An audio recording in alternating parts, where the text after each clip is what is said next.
ఏం చేస్తారు ఈడ?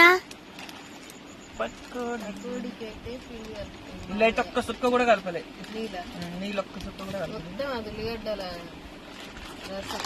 అన్నమాట. ముందు ఒక్క సుక్క కూడా నీళ్ళు కలపొద్దు ఇలా. కొంతమంది పోస్తారని ఏమో నాకు తెలియదు, కానీ నీళ్ళేదో ఎవరు చేయమన్నారు బాగా? పప్పు మా పప్పు అయితే బాగా చేయమని, వర్షం వస్తుంది అందుకే చేయమని చాలా చెప్పించంటారు. వాళ్ళు చేయరాదు మా ఇంట్లో. నాకే అప్పుడప్పుడు ఎప్పుడన్నా ఒకసారి చేస్తున్నాను. వర్షం అయితే వస్తుంది, వేడి వేడి తినబుద్ధి అవుతుంది ఏమన్నా అని. ఇంకా మేమైతే ఈ సైడ్ వర్షం వస్తుందా కామెంట్ చేయండి. ఎంతమందికి ఇష్టమో కానీ కామెంట్ చేయండి. ఇదైతే మా పప్పు కోసం. ఇలాగ వీడియో తీసింది కానీ పోయింది వీడియో.